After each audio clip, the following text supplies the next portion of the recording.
Ministère Bethesda. Ministère Bethesda. Ministère Bethesda. Bien-aimé, lorsque David déclare dans le verset 5 du psaume 18, les liens de la mort m'avaient environné et les torrents de la destruction m'avaient épouvanté. Il est en train de vous décrire une force destructrice qui est entrée dans sa maison, qui est entrée dans sa vie. Si nous faisons attention aux mots qu'il utilise, il dit les liens de la mort, c'est-à-dire il sent qu'il est lié et qu'il est en train de partir. Beaucoup parmi nous ont déjà vécu ça. Beaucoup parmi nous se sont retrouvés dans une situation où ils ont l'impression que le ciel leur tombe sur la tête. Ils ne savent plus quelle direction emprunter. Ils ne savent plus à qui s'adresser. Et je rends grâce à Dieu parce qu'avant nous, David est passé par là. Nous avons l'exemple de quelqu'un qui est passé par là et qui s'en est sorti. Il dit les liens de la mort. Donc la mort aussi a des liens. C'est comme si on t'a attaché. Il dit les liens de la mort m'avaient environné. Il a vu la mort autour de lui. Il a vu la mort investir le lieu dans lequel lui, il régit. Oui. Et il dit les liens de la mort m'avaient environné. Et les torrents de la destruction. Le torrent, c'est quoi? Le torrent, ou encore les torrents, ce sont des eaux qui ont un courant puissant. Il dit les torrents de la destruction. Donc il y a des personnes qui parfois peuvent ressentir que c'est comme si il y a quelque chose qui s'abat, comme une fatalité qui est en train de s'abattre sur leur maison, sur leur famille. Il dit les torrents de la destruction. C'est une force très puissante qui ne vient que pour détruire. Il dit les torrents de la destruction m'avaient épouvanté. Donc il a vu la force destructrice arriver dans sa vie et il a eu peur. Il a eu peur. Il a été épouvanté. Ce qu'il est en train de te décrire est une fatalité. Nous savons tous ce qu'une fatalité veut dire. C'est quelque chose qui doit arriver. Vous voyez? Il dit les liens du sépulcre. Donc, on connaît tous ce que c'est qu'un sépulcre. Un tombeau. Les liens du sépulcre m'avaient entouré et les filets de la mort m'avaient surpris. Il y a des personnes qui sont aujourd'hui à l'article de la mort. Et même quand ce n'est pas leur propre vie qui est en danger, parfois même leur business est en danger. Parfois leur mariage est en danger. Votre mariage est à l'article de la mort. Le lien que vous avez avec vos enfants est à l'article de la mort. Il y a plein d'éléments dans votre vie. Votre vie de prière est à l'article de la mort. Votre sanctification est en danger. Vous voyez? Et dit les liens de la mort, les liens du sépulcre m'avaient entouré. Donc il y a déjà une évidence, ces liens-là sont là. Je les vois. C'est devenu inéluctable. Ils sont là. On ne peut plus les éviter. Et il dit les torrents. Et ce que j'aime, c'est qu'il parle au passé. Il parle au passé. Pourquoi? Parce que c'est un témoignage. Il est en train de témoigner ce que Dieu a fait pour lui. Pourquoi? Parce qu'il a loué Dieu. Il s'est simplement écrié au verset 4. Loué soit l'Éternel et je suis délivré de tous mes ennemis. Vous voyez? Donc il parle au passé parce qu'il fait un témoignage. Il dit les liens du sépulcre m'avaient entouré, les filets de la mort m'avaient surpris. Donc sans crier garde, vous remarquez que quelque chose vous tombe dessus. Une situation irréversible, une situation dangereuse, une situation que vous ne pouvez pas dissimuler, une situation que vous ne pouvez pas éviter, que vous ne pouvez pas esquiver et que tout le monde peut voir. Elle vient, elle vous surprend, elle tombe sur vous. Et regardez maintenant là où se trouve le nœud du témoignage. Regardez le nœud du témoignage, dit dans ma détresse. Parce qu'il y a un chrétien qui pense que ce n'est pas normal d'être dans la détresse quelquefois. Mais des fois, ton âme a besoin de ça pour reconnaître la raison d'être de Dieu. Ton âme a besoin quelquefois de se sentir piégée. Des fois, quand tu es en danger, quand tu es en difficulté, c'est important. Il y a une grande pédagogie derrière la tribulation. Il y a une grande pédagogie derrière la difficulté quelquefois.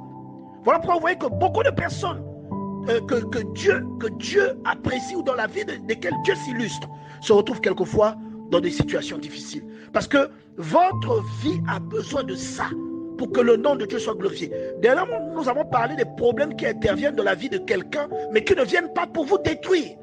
Le problème, quelle que soit sa férocité, vous voyez le problème arriver, vous êtes effrayé. Mais quand vous vous retournez, le problème est passé. Hein. Vous vous dites, mais qu'est-ce que ce problème m'a apporté en fait? Il vous a apporté de l'expérience et de la conviction. Il vous a apporté de la confiance et de l'affermissement. Des fois, le danger est important dans la vie d'un croyant. Voilà pourquoi Dieu dit dans sa parole, le malheur atteint souvent le juste. Donc souvent le malheur viendra. Et souvent ça veut dire que c'est régulier et c'est récurrent. Mais il ajoute, mais l'Éternel l'en délivre toujours. Et le toujours là, ça veut dire toujours. C'est-à-dire chaque fois que le malheur viendra, chaque fois vous serez délivré par Dieu. Il est important de voir que ce malheur intervienne pour que vous vous rappeliez de Dieu. Pour que vous ne vous assoupissez pas dans votre vie de prière. Mais que vous soyez toujours éveillé. Parce que quelqu'un qui est en guerre est une personne qui est sur le qui-vive. Quelqu'un qui est en guerre est une personne qui est toujours aux aguets. Vous voyez? Et des fois, c'est la raison pour laquelle vous avez tout le temps des situations qui finissent par devenir des témoignages et par faire grandir l'estime que vous avez à l'égard de Dieu dans votre vie. Là maintenant intervient aussi une chose que j'appelle la légitimité en tant qu'enfant de Dieu. Parce que tous proclament être des enfants de Dieu. Mais dans la réalité, nous ne le sommes pas tous. Hein. Dieu dit que vous êtes l'enfant de quelqu'un parce que vous avez ses œuvres. Quand vous rappelez, quand on vous voit et qu'on se souvient de cette personne, vous êtes l'enfant de cette personne. Vous voyez, c'est la logique que Dieu dit. Il dit, le Seigneur parle aux enfants d'Israël, il leur dit, vous dites que vous avez Abraham pour père, mais si vous étiez les enfants d'Abraham, vous m'aimeriez. Si vous dites que vous êtes les enfants d'Abraham, si vous l'étiez vraiment, vous auriez les œuvres d'Abraham. Et jusqu'à dire que ceux qui sont enfants d'Abraham, c'est ceux qui ont la foi d'Abraham. C'est par les œuvres que l'on reconnaît que vous êtes l'enfant de quelqu'un. Beaucoup clament être enfant de Dieu, mais si jamais le Seigneur venait, se mettait à côté, que le diable aussi venait, et qu'on disait au diable de déclarer sa paternité, beaucoup seraient déclarés enfants du diable, même s'ils ne le soupçonnent pas. Rien que par des petites choses que nous devons combattre. Vous voyez, la Bible dit, dans ma détresse, j'ai invoqué l'Éternel. Là, il dit encore l'Éternel. Hein, et il dit, j'ai crié à mon Dieu, mon Dieu, son Dieu à lui. Qu'est-ce qui fait que ce soit ton Dieu à toi? Qu'est-ce qui fait que quand on dit mon Dieu, toi aussi tu es dedans? Vous voyez, il dit l'Éternel est mon berger, je ne manquerai de rien. Tu ne manques de rien parce que l'Éternel est ton berger. Vous voyez, l'Éternel n'est pas ton berger parce que tu ne manques de rien. Plutôt, tu ne manques de rien parce que lui, il est ton berger. Parce que c'est lui qui te conduit. Donc il dit, j'ai crié à mon Dieu, c'est son Dieu. Ça veut dire qu'il marche sous les préceptes de ce Dieu-là. C'est pour dire qu'un problème, vous pouvez en être délivré si vous avez la certitude d'être un enfant de Dieu. S'il y a quelque chose de Dieu en vous, vous serez délivré de votre problème, quelle que soit sa nature. Bien-aimés, si ce roi-là est votre Dieu, vous n'aurez jamais peur de quelque chose dans ce monde. Parce que vous savez qu'il est l'auteur de tout. La Bible dit que Dieu a fait toutes choses pour un but, et même le méchant pour le jour du malheur.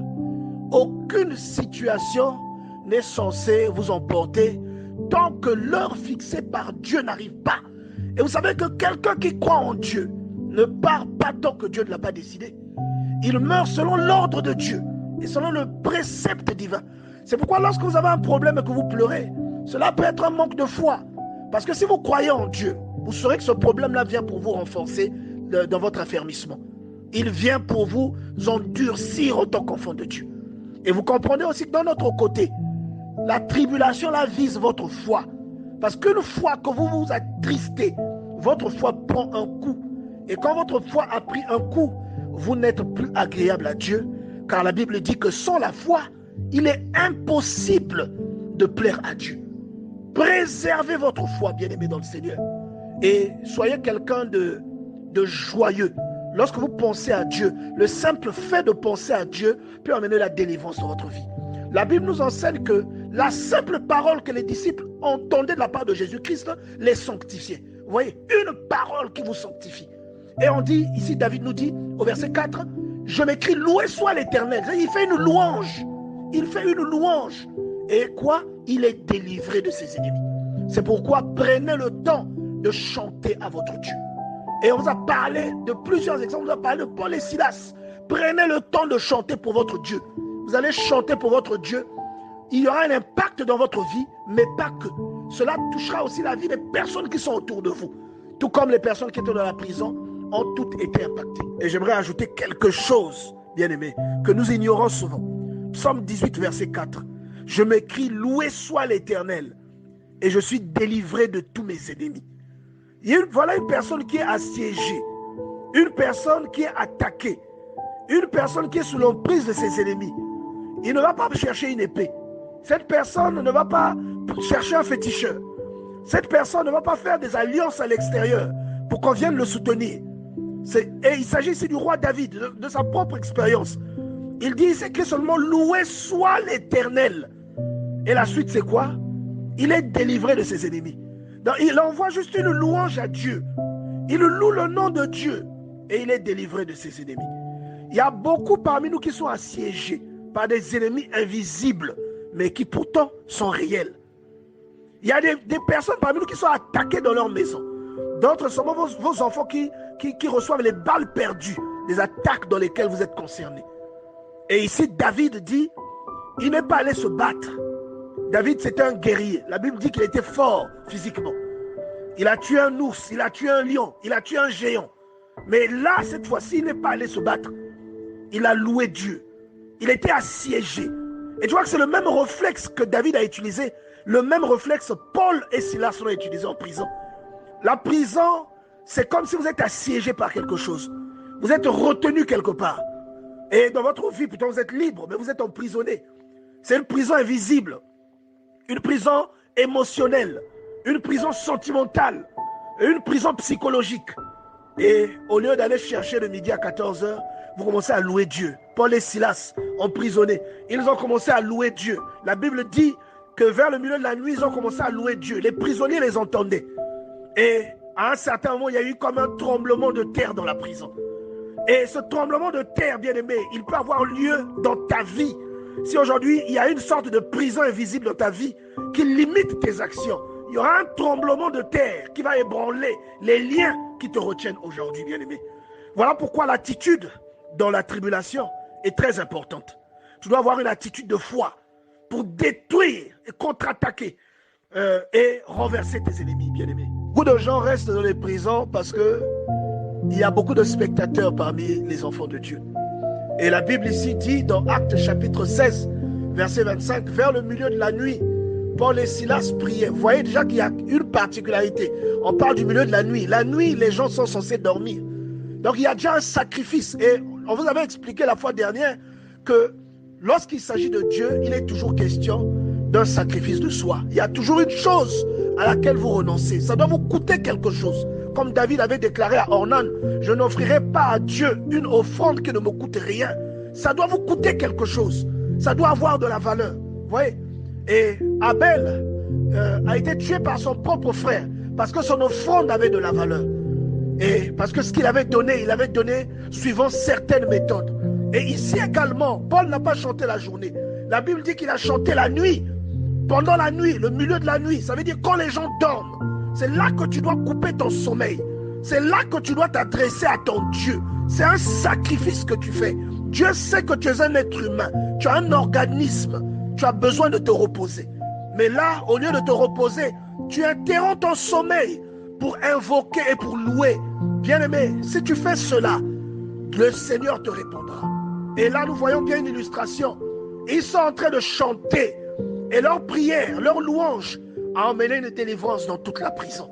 La Bible déclare au verset 26, tout à coup, il se fit un grand tremblement de terre, en sorte que les fondements de la prison furent ébranlés. Au même instant, toutes les portes s'ouvrirent et les liens de tous les prisonniers furent rompus.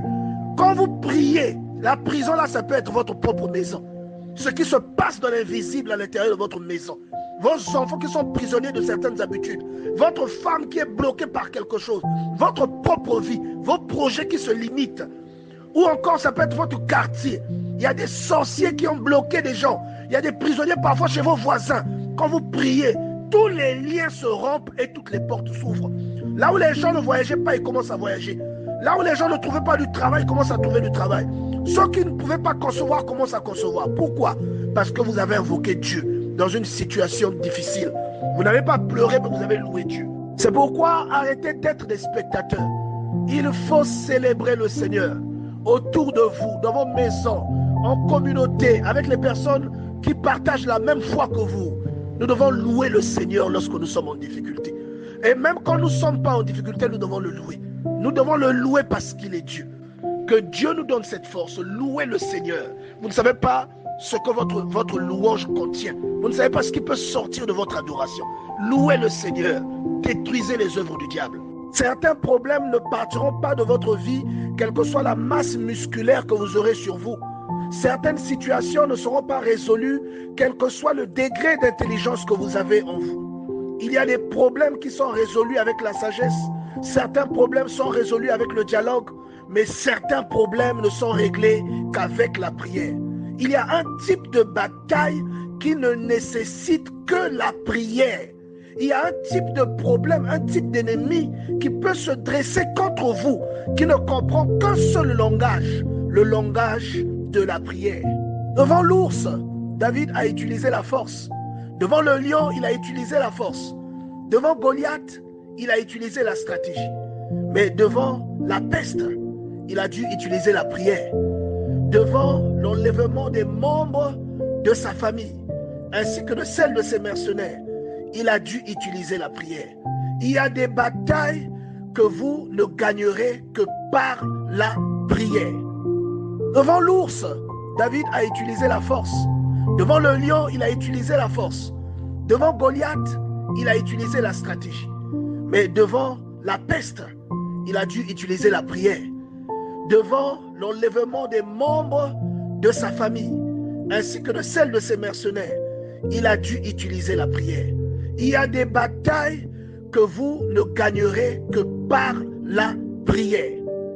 Et lorsque vous louez Dieu, c'est une forme de prière très puissante. La Bible déclare dans le psaume 22 au verset 4 que Dieu siège au milieu des louanges.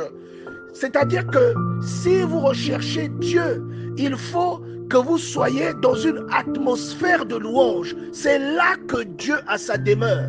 Et regardez, il va un peu plus loin.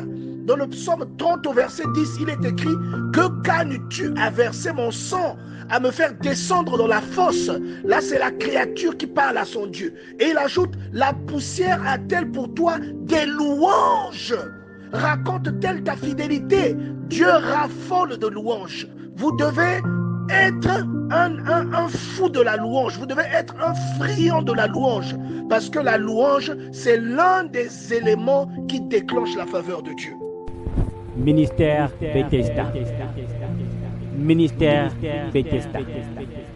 Ministère Bethesda.